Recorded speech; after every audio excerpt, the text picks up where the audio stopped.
हमने first year के chapter number 1 start किया हुआ था बेसिक कंसेप्ट। नेक्स्ट हमारा टॉपिक है आइंस। लेकिन आज के लेक्चर में जो हम लोगों ने चीज़ें डिस्कस करनी है वो हमारे पास आ जाता है स्टेबिलिटी ऑफ एटम। हम देखेंगे कौन कौन से रूल हैं स्टेबिलिटी ऑफ एटम्स के। फिर उसके बाद अपने टॉपिक की तरफ आएंगे आयन, जिसमें हमने डेफिनेशन, आयंस की टाइप्स, आयन की प्रॉपर्टी, आयन के फॉर्मेशन प्रोसेस और आयन की एक कैटेगरी होती है कॉम्प्लेक्स आयन, उसके बारे में जो डिस्कस करना है। तो पहले हमारे पास आ जाता है स्टेबिलिटी ऑफ एटम्स के रूल।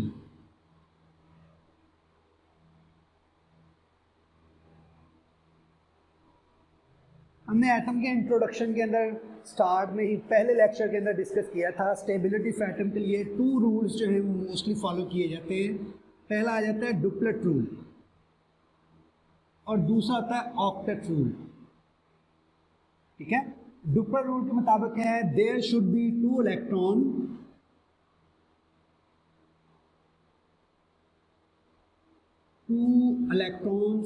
इन वैलेंस शेल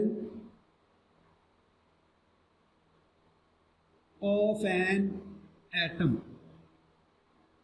ठीक है, एक एटम का जो वैलेंस शेल होगा उसके अंदर कम से कम 2 इलेक्ट्रॉन जो मौजूद होंगे तो उसके मुताबिक एटम जो स्टेबल हो जाएगा। और ऑक्टेट रूल को अगर हम डिफाइन करते हैं तो हम कहते हैं there should be 8 electrons in the valence shell of an atom. 2 electron की जगह अगर हम डिफाइन कर देंगे 8 इलेक्ट्रॉन्स तो तब हम कहेंगे कि हमारे पास जो है जिसके वैलेंस शेल के अंदर 2 इलेक्ट्रॉन है वो भी एटम स्टेबल होगा, और ऐसा एटम जिसके वैलेंस शेल के अंदर 8 इलेक्ट्रॉन मौजूद होते हैं वो भी स्टेबल एटम के तौर पर जो वो एक्ट करेगा। जैसे कि इसमें एग्जांपल आ जाती है नोबल गैस हीलियम। हीलियम का एटॉमिक नंबर 2 है, एटॉमिक नंबर यानी नंबर ऑफ इलेक्ट्रॉन और नंबर ऑफ प्रोटॉन। तो हीलियम के 2 इलेक्ट्रॉन हैं और हीलियम का वैलेंस शेल भी ऐसा है जिसके अंदर 2 इलेक्ट्रॉन मौजूद हैं, इसलिए हम कहते हैं हीलियम डुप्लेट रूल के मुताबिक जो है वो एक स्टेबल एटम के तौर पर एक्ट करता है। अगर हम नियॉन की बात करते हैं, नियॉन का एटॉमिक नंबर जो है हमारे पास 10 होता है, यानी नंबर ऑफ इलेक्ट्रॉन या नंबर ऑफ प्रोटॉन उसमें 10 है। और उन इलेक्ट्रॉन के अगर हम डिस्ट्रीब्यूशन देखते हैं तो इलेक्ट्रॉन्स की डिस्ट्रीब्यूशन के लिए फार्मूला आता है 2n स्क्वायर, इलेक्ट्रॉनिक कॉन्फ़िगरेशन या इलेक्ट्रॉन्स की डिस्ट्रीब्यूशन। इलेक्ट्रॉन्स की अरेंजमेंट जो है वो 2n स्क्वायर फार्मूले से जो किसी भी शेल के अंदर जो है वो की जाती है। n इज़ार करता है नंबर ऑफ इलेक्ट्रॉन। अगर पहला शेल होगा तो उसमें 2 इलेक्ट्रॉन मौजूद होंगे, अगर दूसरा शेल आ जाएगा इस फार्मूले के मुताबिक इसमें 8 इलेक्ट्रॉन आ जाएंगे। जैसे कि यहाँ पर हम देखते हैं हीलियम 2 इलेक्ट्रॉन के मुताबिक स्टेबल है, अपने आप को जस्टिफाई करता है। नियॉन जो उसके अंदर 10 इलेक्ट्रॉन मौजूद हैं तो वो भी अपने आप को स्टेबल जो है वो शो करेगा। अब हमारे पास कोई ऐसा एटम जिसको डुप्लेट या ऑक्टेट रूल फॉलो नहीं करते, उनके बारे में अगर हम बात करें, हाइड्रोजन उसका एटॉमिक नंबर 1 है, वैलेंस शेल के अंदर 1 इलेक्ट्रॉन मौजूद है। क्लोरीन उसका एटॉमिक नंबर 17 है, उसके इलेक्ट्रॉन की डिस्ट्रीब्यूशन देखी जाए तो 2, 8 और 7 आ जाएगा। अब ये ऐसे एटम हैं जो डुप्लेट या ऑक्टेट को फॉलो नहीं करते, अनस्टेबल एटम के तौर पर एक्ट करते हैं। एक अदर एग्जांपल में हमारे पास सोडियम जिसका एटॉमिक नंबर 11 होता है, अगर उसकी बात कर ली जाए तो उसके इलेक्ट्रॉन की डिस्ट्रीब्यूशन 2n स्क्वायर फार्मूले से आ जाएगी 2, 8 और 1। अब सोडियम क्या ये हमारे पास स्टेबल है? नहीं, सोडियम जो है वो ऑक्टेट रूल के मुताबिक स्टेबल नहीं है। याद रखना है डुप्लेट रूल पहले शेल के लिए ही, जिसका नाम K शेल होता है, उसके लिए फॉलो किया जाता है। बाकी सभी शेल्स के लिए जो हमारे पास ऑक्टेट रूल ही अप्लाई है। यहाँ ऑक्टेट रूल के मुताबिक 8 इलेक्ट्रॉन होने चाहिए थे, सोडियम के पास सिर्फ 1 इलेक्ट्रॉन है। यहाँ पर भी अगर हम शेल की बात करते हैं KLM, तो ये हमारे पास जो इसके अंदर 8 इलेक्ट्रॉन होने चाहिए तब ये स्टेबल होगा, वरना ये अनस्टेबल एटम के तौर पर एक्ट करता है। अब इन एटम के पास डिफरेंट पॉसिबिलिटी होती है। एक मैंने लास्ट टाइम बताई थी, या तो ये इलेक्ट्रॉन्स को शेयर करके मॉलिक्यूल्स बन जाएंगे, या ऐसा हो सकता है कि सोडियम जो है वो अपना 1 इलेक्ट्रॉन लूज कर दे। देखो जैसे मैंने इलेक्ट्रॉन को लूज करवाया है तो मैंने उसका शेल भी ख़त्म कर दिया, क्योंकि वैलेंस शेल के अंदर 1 ही इलेक्ट्रॉन मौजूद था। जैसे ही सोडियम ने इलेक्ट्रॉन लूज किया है तो उसका आउटर मोस्ट शेल अब L शेल हो गया है, उसके अंदर जो है वो 8 इलेक्ट्रॉन मौजूद हैं। अब सोडियम जो अपने आप को स्टेबल फील कर सकता है। अगर इससे निकला हुआ, सोडियम से निकला हुआ जो 1 इलेक्ट्रॉन था उसको हम क्लोरीन के पास ट्रांसफर कर दे तो क्लोरीन के आउटरमोस्ट शेल के अंदर जो है 8 इलेक्ट्रॉन जो पूरे हो जाएंगे। इस तरह से जो एटम स्टेबल नहीं है, या तो इलेक्ट्रॉन को लूज करेंगे या वो इलेक्ट्रॉन को गेन करेंगे। इलेक्ट्रॉन को लूज करने के बाद और इलेक्ट्रॉन को गेन करने के बाद एटम जो है स्टेबिलिटी को गेन कर सकते हैं। और अब हम इसको जो है सोडियम एटम नहीं बल्कि नाम दे देंगे सोडियम आयन का। क्लोरीन एटम नहीं बल्कि इसको नाम दे दिया जाएगा क्लोराइड आयन का। क्योंकि जब हम पढ़ते हैं कि एटम है तो एटम में नंबर ऑफ प्रोटॉन इक्वल होते हैं नंबर ऑफ इलेक्ट्रॉन के। जितने पॉजिटिवली चार्ज प्रोटॉन है उतने ही नेगेटिवली चार्ज इलेक्ट्रॉन भी यहाँ पर मौजूद थे। अगर हम क्लोरीन के केस में देखते हैं तो यहाँ 17 प्रोटॉन और 17 ही इलेक्ट्रॉन जो थे वो मौजूद हैं। आफ्टर रिमूवल ऑफ इलेक्ट्रॉन या आफ्टर गेनिंग ऑफ इलेक्ट्रॉन, अगर अब अगर हम इनकी बात करते हैं तो हम कहते हैं सोडियम में प्रोटॉन तो 11 ही हैं लेकिन इलेक्ट्रॉन कितने हैं 10। कौन सी चीज़ इसमें बढ़ गई है, एक प्रोटॉन। और प्रोटॉन पर हम लोग पढ़ते हैं कि पॉजिटिव चार्ज होता है, इसलिए हम प्रोटॉन पर जो +1 चार्ज है उसको मेंशन कर देंगे। क्लोरीन की अगर बात की जाए आफ्टर गेनिंग 1 इलेक्ट्रॉन, क्लोरीन जो था उसमें प्रोटॉन तो 17 ही है लेकिन इलेक्ट्रॉन जो है वो 1 टाइम इंक्रीज हो गए हैं और इलेक्ट्रॉन पर माइनस चार्ज होता है, इसलिए अब हम इसको लिख देंगे सोडियम पॉजिटिव जिसने इलेक्ट्रॉन लूज किया है +1 चार्ज कैरी करेगा, और क्लोरीन जो है वो नेगेटिव जिसने 1 इलेक्ट्रॉन गेन किया है। इसी तरह से कोई भी एग्जांपल हमारे पास आ जाए, कोई भी ए एटम था, उस ए एटम ने इलेक्ट्रॉन को लूज कर दिया तो उस पर आ जाएगा प्लस चार्ज। 1 इलेक्ट्रॉन लूज किया है तो +1 चार्ज आ जाएगा। अगर ए एटम ने एक और इलेक्ट्रॉन लूज कर दिया है तो अब हम उस पर लिख देंगे कि उस पर +2 चार्ज आ जाएगा। कोई एटम जो था और हम उसको एनर्जी सप्लाई करेंगे तो वो एक और इलेक्ट्रॉन को लूज कर देगा। तो इस तरह से हम कह सकते हैं कि any atom after losing 1 electron carry +1 charge, after losing 2 electron carry +2 charge, after losing 3 electron carry +3 charge। तो अब ये जो एटम है और जो पॉजिटिवली चार्ज उसका नई कैटेगरी बन गई है। इन दोनों को डिफ्रेंशिएट करने के लिए हम एटम और नई जो कैटेगरी बनती है इसको नाम दे रहे करते हैं आइंस का। तो ये अब हमारा नेक्स्ट टॉपिक था आइंस, और आइंस को हम डिफाइन कर सकते हैं any charge carrying species, any charge carrying species is known as ion। जब एटम था तो वो न्यूट्रल था, उस पर number of proton number of electron की इक्वल थे, कोई चार्ज नहीं था, पॉजिटिव नेगेटिव एक दूसरे को कैंसिल आउट कर रहे थे। लेकिन जब उसने 1 इलेक्ट्रॉन लूज कर दिया या इलेक्ट्रॉन गेन कर दिया है तो अब वो चार्ज कैरिंग स्पीशी बन गई है, एक नई चीज़ बन गई है। उस नई चीज़ का नाम भी नया होना चाहिए ताकि हमें आइडिया हो सके कि ये एटम से मुख्तलिफ है, इसलिए हमने उसका नाम जो आयन रख दिया है। Any charge carrying species is known as ion. अब ये चार्ज कैरिंग स्पीशी कैसे बनी है, इस लिहाज से हम इसको कैटेगराइज किया करते हैं, हम इसकी टाइप्स जो है वो बना लिया करते हैं ताकि हमें पता चल सके कि ये कैसे बना हुआ है। आफ्टर लूजिंग इलेक्ट्रॉन या आफ्टर गेनिंग इलेक्ट्रॉन, ठीक है, इस लिहाज से हम उसको जो है कैटेगराइज करते हैं। अगर वो इलेक्ट्रॉन को लूज करेगा कैरी पॉजिटिव चार्ज, ठीक है, और अगर वो इलेक्ट्रॉन को गेन करेगा it will carry negative charge. फिर एक मरतबा दोबारा देख लें, यहाँ सोडियम ने इलेक्ट्रॉन लूज किया था, उसमें पॉजिटिवली चार्ज स्पीशीज जो है वो बढ़ गई हैं, इसलिए हम कहते हैं after losing electron it will carry positive charge. और क्लोरीन ने इलेक्ट्रॉन को गेन किया था, उसमें नेगेटिवली चार्ज इलेक्ट्रॉन की मिकदार 1 टाइम बढ़ गई है, इसलिए हम कहते हैं कि gaining electron it will carry negative charge. इस लिहाज से हम उसको कैटेगराइज करते हैं। जो पॉजिटिव चार्ज आयन बनते हैं they are known as cation, ठीक है, और जो नेगेटिवली चार्ज आयन बनते हैं they are known as A9.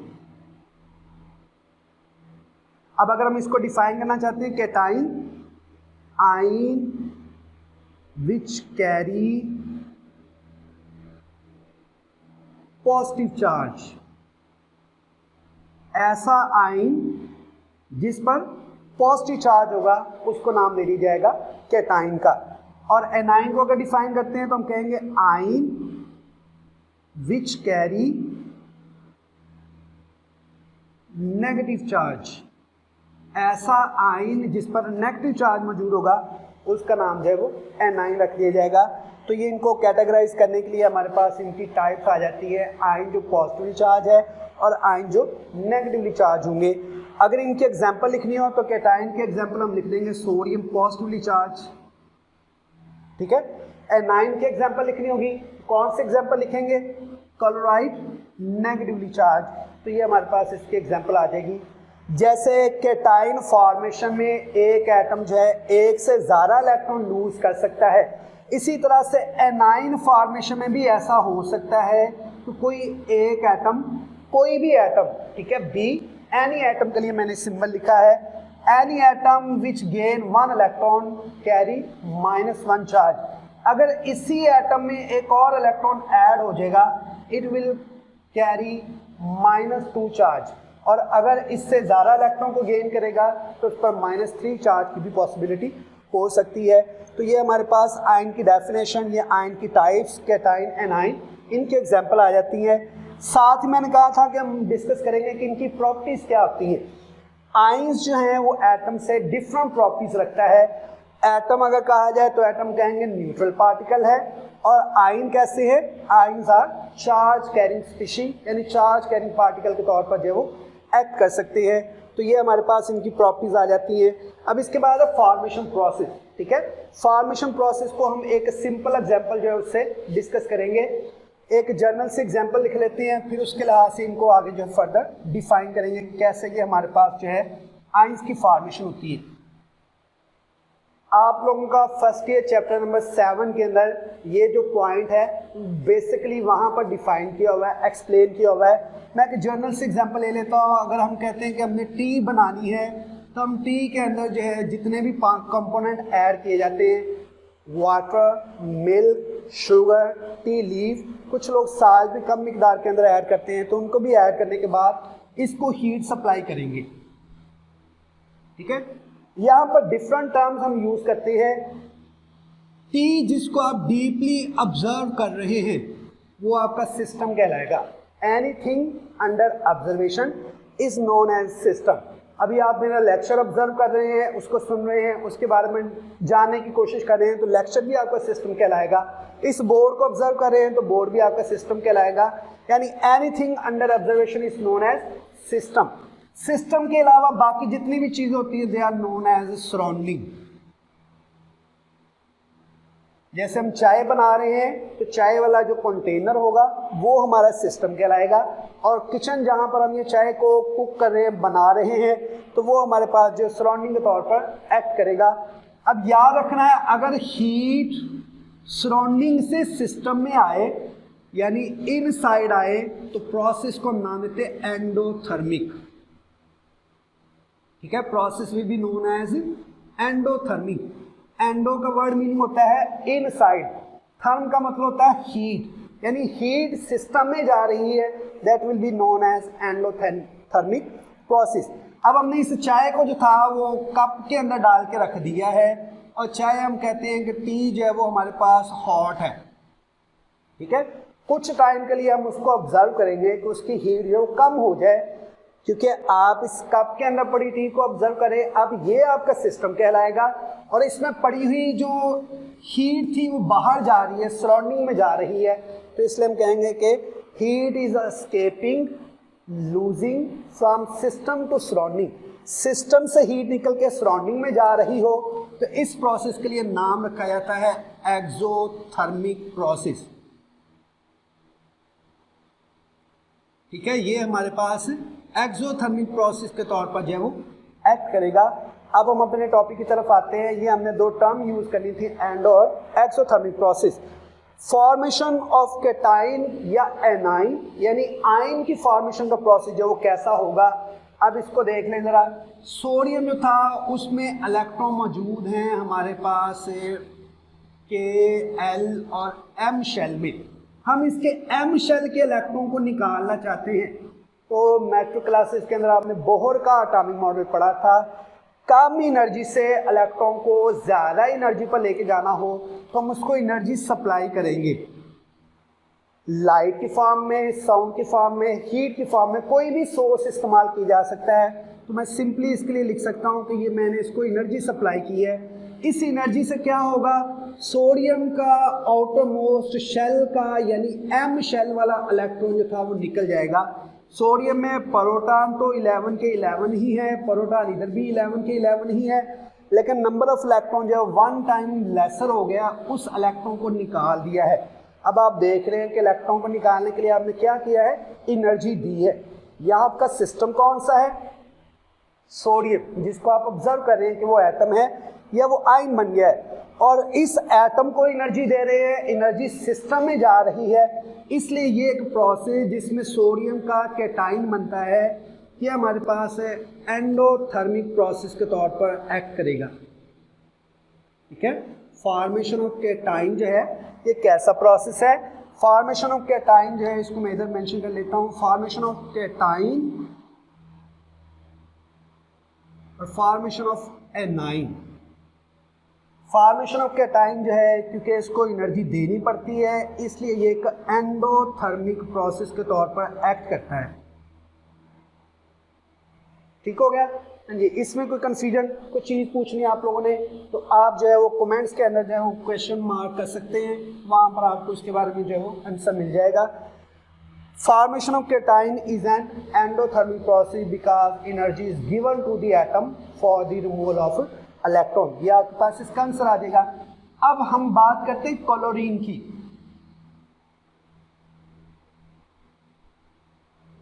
Chlorine के वैलेंस शेल के अंदर 7 इलेक्ट्रॉन है। अब दोबारा से पहले लेक्चर की तरफ आ जाए। हमने कहा था कि एटम बहुत स्मॉल है, नेकेड आई से हमें नजर नहीं आता, सिंगल फुल स्टेप के अंदर भी 2 मिलियन एटम जब मौजूद होते हैं, तो क्लोरीन बहुत स्मॉल साइज एटम है जिसके अंदर हमने अब एक इलेक्ट्रॉन ऐड करना है। पहले से मौजूद जो 7 इलेक्ट्रॉन थे वो भी नेगेटिवली चार्ज है और जो कमिंग इलेक्ट्रॉन है वो भी नेगेटिवली चार्ज इलेक्ट्रॉन के तौर पर एक्ट करता है। तो क्या आपको लगता नहीं कि क्लोरीन जो है वो आने वाले इलेक्ट्रॉन को ईजिली एक्सेप्ट करेगा या रिपेल करेगा? तो यहाँ पर सेम चार्ज होने की वजह से रिपल्शन है। क्लोरीन क्या करे ताकि आने वाले इलेक्ट्रॉन को हासिल कर सके? अब मैंने सिर्फ क्लोरीन का outermost valence shell draw किया है। क्लोरीन अपने साथ के 7 इलेक्ट्रॉन को पेयर्स की फॉर्म के अंदर और एक इलेक्ट्रॉन को सेपरेट करके रखेगा और उनके लिए कुछ ना कुछ ऐसी अरेंजमेंट करेगा ताकि वो आने वाले न्यू कमर इलेक्ट्रॉन को रिपल्शन जो है वो मिनिमाइज कर सके। 7 नेगेटिवली चार्ज इलेक्ट्रॉन आने वाले इलेक्ट्रॉन को रिपेल कर रहे थे, लेकिन क्लोरीन ने उनकी अरेंजमेंट ऐसी की है कि आने वाले इलेक्ट्रॉन को जो वार्मली वेलकम किया जाए, खुशामदीद कहा जाए, ना कि रिपेल किया जाए। इसलिए जब नया इलेक्ट्रॉन आएगा वैलेंस शेल के अंदर उसको ईजिली एक्सेप्ट कर लिया जाएगा। बिल्कुल ऐसे ही है जैसे हम लोगों के घर गेस्ट आता है, तो गेस्ट आएगा तो हम लोगों का खर्चा होगा। वो डिपेंड करता है कि गेस्ट आपके घर कौन सा आया, मामू लोग आए हैं या फुफ्फो लोग आए हैं। ठीक है, यानी जो भी गेस्ट आएगा लाजमी तौर पर एक्सपेंडिचर जो है वो होगा, एनर्जी का एक्सपेंडिचर होगा। क्लोरीन भी जब एटम की फॉर्म में था उसमें बहुत ज़्यादा एनर्जी थी क्योंकि क्लोरीन ने कुछ ना कुछ वर्क जब परफॉर्म किया है इलेक्ट्रॉन को हासिल करने के लिए। जैसे इलेक्ट्रॉन क्लोरीन के अंदर एंटर हो जाएगा तो क्लोरीन पर जो वो नेगेटिव चार्ज आ जाएगा। अब हम यहाँ पर कहते हैं कि एक इलेक्ट्रॉन को हासिल करने के लिए क्लोरीन ने अपनी एनर्जी का लॉस किया है, इसलिए फॉर्मेशन ऑफ एनाइन जो है इसमें क्लोरीन की एनर्जी निकली है, इसलिए ये एक एक्सोथर्मिक प्रोसेस के तौर पर जो है वो एक्ट करेगा। ठीक है, दोबारा सुन लें। क्लोरीन ने अपने वैलेंस शेल के इलेक्ट्रॉन की अरेंजमेंट की है। अरेंजमेंट करने के लिए उसको जो है अपनी एनर्जी सर्व करनी पड़ी है, इसलिए हम कहते हैं कि ये हमारे पास एक एनाइन जो है एक्सोथर्मिक प्रोसेस के तौर पर जो एक्ट करेगा। ये जो कैटाइन और एनाइन बने हैं ये कहलाते हैं यूनी पॉजिटिव। ठीक है, यानी जिस पर 1 टाइम पॉजिटिव चार्ज आया है। और ये जो एनाइन अभी हमने डिस्कस किया है इसका नाम रखा जाता है यूनी नेगेटिव। ऐसा एनाइन जिस पर -1 चार्ज आया है। हमेशा कैटाइन जब +1 चार्ज आएगा तब भी इलेक्ट्रॉन को निकालने के लिए हमें एनर्जी ऐड करनी पड़ेगी, 2 इलेक्ट्रॉन निकालने तब भी एनर्जी ऐड करनी पड़ेगी, 3 इलेक्ट्रॉन निकालने तब भी एनर्जी जो है ऐड करनी पड़ेगी। यानी cation formation is always an endothermic process. Electron निकालने के लिए हमेशा ही एनर्जी लगानी पड़ती है। लेकिन एनाइन फॉर्मेशन में हम एग्जांपल डिस्कस कर लेते हैं फिर से एक और, ऑक्सीजन जिसके वैलेंस शेल के अंदर 6 इलेक्ट्रॉन जो मौजूद होते हैं। ठीक है, ऑक्सीजन 1 इलेक्ट्रॉन को हासिल करेगा तो ऑक्सीजन भी वर्क करेगा कि अपने इलेक्ट्रॉन को जो वो दूर दूर ले जाए ताकि आने वाले इलेक्ट्रॉन के लिए जो वो स्पेस बनाई जा सके, और ऑक्सीजन पर आ जाएगा -1 चार्ज। अब हम ऑक्सीजन को क्या बोलेंगे, यूनी नेगेटिव आयन, यानी जब उस पर -1 चार्ज आ गया है। इसी तरह से ऑक्सीजन जो है जब उसमें 1 इलेक्ट्रॉन आ गया है तो हम देख रहे हैं कि उसके वैलेंस शेल के अंदर 7 इलेक्ट्रॉन हुए हैं, वो स्टेबल नहीं हुआ, एक और इलेक्ट्रॉन को गेन करेगा। ऑक्सीजन एक और इलेक्ट्रॉन को गेन करने के लिए अब दोबारा खुद वर्क नहीं करेगा, बल्कि जो आने वाला इलेक्ट्रॉन है वो अपनी एनर्जी लगाएगा, क्योंकि यहाँ पर आने वाला इलेक्ट्रॉन किसी न्यूट्रल एटम में नहीं आ रहा बल्कि ऐसे एटम में आ रहा है जिस पर पहले से नेगेटिव चार्ज है।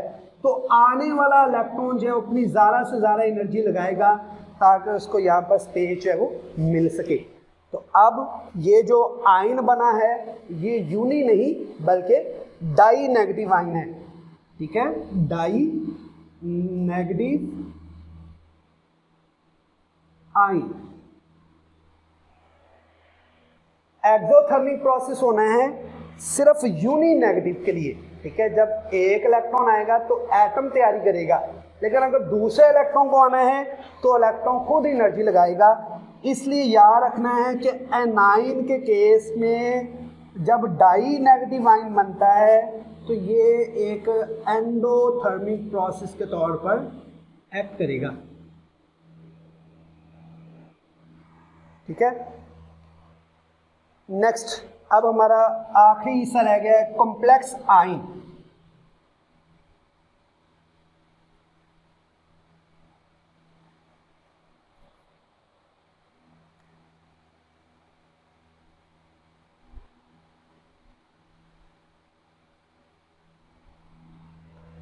सिंपल आयन में और कॉम्प्लेक्स आयन में फ़र्क क्या होता है, एक एटम इलेक्ट्रॉन को लूज करे और उस पर पॉजिटिव चार्ज आ जाए, जैसे एग्जांपल है सोडियम। एक एटम 2 इलेक्ट्रॉन को लूज कर दे, उसकी एग्जांपल आ जाती है मैग्नीशियम। एक एटम जो 3 इलेक्ट्रॉन को लूज कर दे उसकी एग्जांपल आ जाती है एल्युमिनियम।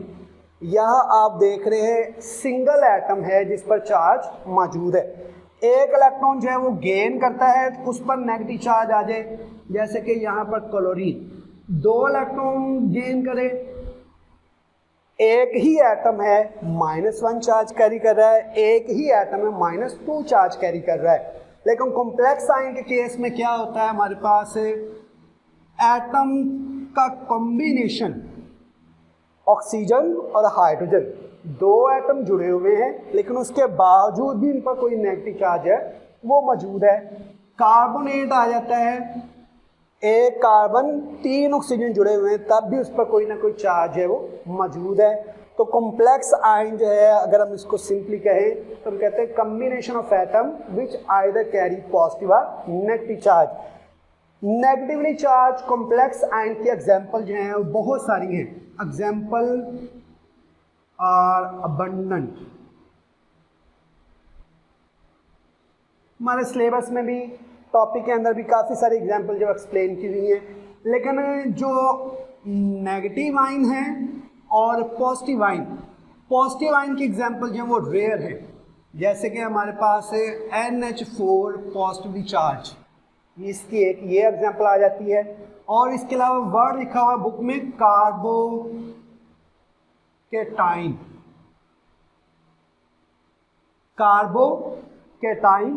2 वर्ड पर मुश्तमिल है। कार्बो वर्ड लिया गया है कार्बन से, और कैटाइन जब कार्बन पर पॉजिटिव चार्ज आ जाएगा तो उसको नाम दे दिया जाएगा कार्बो कैटाइन, और साथ वहाँ लिखा है कि ये चीज़ें आप ऑर्गेनिक केमिस्ट्री के अंदर जो वो डिस्कस करते हैं। ऑर्गेनिक केमिस्ट्री का सिलेबस आप लोगों ने सेकेंड ईयर में पढ़ना है, लेकिन एक एग्जांपल मैं यहाँ पर मेंशन कर देता हूँ। ये फंक्शनल ग्रुप आप लोगों ने मेट्रो क्लास के अंदर पढ़ा था, कार्बोक्सिल, कार्बोक्सिल, ठीक है। कार्बोक्सिलिक एसिड या कार्बोक्सिल ग्रुप जो है हमारे पास, अगर इसमें इस हिस्से के अंदर देखा जाए तो इलेक्ट्रोनेगेटिविटी का डिफरेंस जो है मौजूद होता है। Oxygen is more electronegative as compare to carbon, और ये भी आप लोगों ने पढ़ा था मेट्रिक क्लास में कि जो मोर इलेक्ट्रोनेगेटिव होता है वो इलेक्ट्रॉन को अपनी तरफ खींच लेता है and carry partial negative charge, और जिससे इलेक्ट्रॉन छीन जाते हैं उस पर आ जाता है पार्शियल पॉजिटिव चार्ज। तो ये हमारे पास कार्बोकेटाइन जो कि ऑर्गेनिक केमिस्ट्री के अंदर हम डिस्कस करते हैं उसकी एक एग्जांपल आ जाती है जो कॉम्प्लेक्स आयन के तौर पर जो एक्ट करता है। ये आज का हमारा टॉपिक था जिसको हमने डिस्कस किया है। फिर एक बार रिवाइज कर देता हूँ। स्टेबिलिटी फैटम के रूल्स थे। डुप्लर डॉक्टर जो रूल को फॉलो नहीं करता वो या तो इलेक्ट्रॉन को लूज करेगा या इलेक्ट्रॉन को गेन करेगा या इलेक्ट्रॉन को शेयर कर लेगा, और इलेक्ट्रॉन लूज गेन करने के बाद वो आयंस के अंदर कन्वर्ट हो जाता है। आयन की डेफिनेशन हमने पढ़ी, यानी charge carrying species known as ion. इसकी टाइप में कैटाइन और एनाइन। पॉजिटिव आयन जो होगा कैटाइन, नेगेटिव आयन जो होगा वो एनाइन हो जाएगा, और इनकी फॉर्मेशन जो थी वो एंडो और एक्सोथर्मिक पर मुश्तमिल होती है। और उसके अलावा हमने पढ़ा कि कॉम्प्लेक्स आयन जो कौन कौन से होती हैं, ठीक है। होप सो कि आप लोगों को इसकी समझ आ गई होगी। नेक्स्ट लेक्चर के लिए आप हमारा चैनल लाजमी तौर पर सब्सक्राइब करें, बेल आइकन को प्रेस करें ताकि लेटेस्ट अपडेट आप लोगों तक पहुंचते। शुक्रिया।